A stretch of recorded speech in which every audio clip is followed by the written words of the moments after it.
bisdak na usab ang gipasindunggan sa tibuok kalibutan. Siya ang bulana nga si Dalareich Polot, kinsa usa ka negosyanteng ipasidunggan isip labing unang Filipina nga nakadawat og Goldman Sachs Fortune Most Powerful Women Global Award. Nabantog niya ang libuan ka mga competitor di lang sa Pilipinas kundi lakip na usab sa tibuok kalibutan. Gumikan siyang proposal nga kabahin sa paghatag pagtagad sa kababayan nga mga mag-uuma labi na katong mga nabiktima sa bagyong Odette.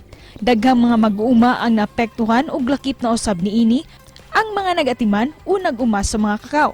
O gumikan kay natandog ang mga judges sa iyang proposal, ang 34 anyos nga si Dalareich ang ipasidunggan. Karong buntaga, ma-inspire kita sa iyang istorya dinhi lang sa GMA Regional TV Live. Ilahon karong buntaga mga kapuso, gila ni siya nga Bohol's Chocolate Princess nga dunay bag-ong pasidungog nga nadawat karong bag-ong unsa kini makauban ta karong buntaga Dalareich Polot. Mayong buntag, Ma'am Dalareich, kumusta? Ug welcome sa GMA Regional TV Live. Ay, maayong buntag, Miko. Maupay na aga, and good morning, everyone. Thank you for having me here. Thank you, Sab, so much for joining us this morning, Miss Dal. First up, of course, congratulations. The first Filipina to receive the Goldman Sachs Fortune Most Powerful Women Global Award.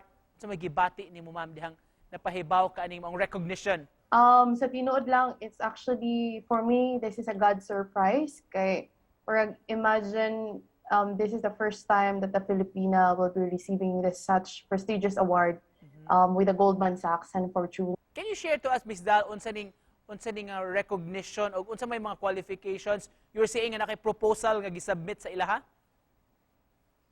Yeah, okay. I'll just give you a brief background sa this award. No, this honestly, ang 10,000 Women Goldman Sachs.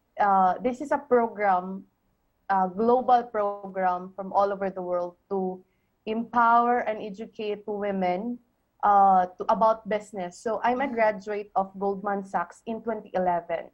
So that was 10 years ago. And it just happened that they sent me an email to submit a proposal for my Pay It Forward project for Bohol. Basically, it's Philippines because I'm based in Bohol. My project is about Bohol.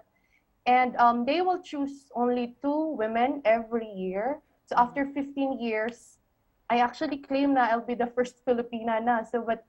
And also, as I said always, this is the perfect timing because, 2 years pandemic and we're still in a pandemic, but we also had an experience about during last December, the super typhoon Odette, no? And it breaks my heart to see a lot of people, especially our women farmers, na devastated due sa typhoon and they lose their homes. Daghan kayong nahitabo, no? So I submitted the proposal. I only have 4 days to finish it. So, but I honestly feel good na perfect good siya nga timing because I have a proposal and I think of asa ko makakuha grant money to help more the farmers after the Odette. So I submitted the proposal about livelihood recovery for cacao rehabilitation and production for our women cacao farmers. Why do you think, Miss Dal, nga napili ning imong proposal amongst the katong ubay-ubay nga nagpadala pod og their own proposals og para nimo sa mga significance ani nga matabangan ato maka-pay it forward ka sa ato mga cacao farmers? Yeah, okay. Actually, feeling nako marag na-touch gid sila sa akong proposal because I started this rehabilitation of their heritage cacao trees in 2018. It's I just used my personal funds with the help of my friends to do this project na i-rehab na mo ang mga old cacao nga wala na mga feeling sa mga tao wala na sila gamit. So but last year unta December is the harvest season. Imagine nga mong gipang rehab siya tapos lipay na mi kaayo kay mga harvest nami and then the super typhoon Odette. Miss Dalareich, mangutan ako gamay, you're known as Bohol's Chocolate Princess. Unsa may istorya ani bata pa ka murag nakahiligan na gyud nimo ang kakao o ang paghimo og mga chocolates? Yeah, it started when mama and papa. Actually, si mama gyud naningkamot ra gyud para makabuhi sa iyang 5 ka anak. So naghimo siya og livelihood ra gyud niya sa una na para maka-eskwela ming tanan. So while nanginilhig siya kasada og si papa driver of tricycle.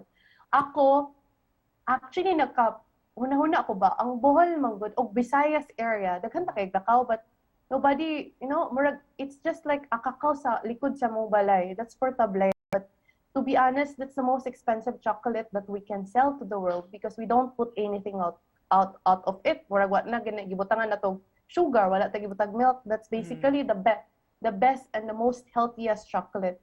But ako murag info, let's put the Philippines, especially Bohol, to the world's chocolate map. Wow. And just to close this, Miss Dalareich, unsay mensahe nimo sa atong mga kapuso, atong mga viewers nga nagtan-aw ron? Yeah.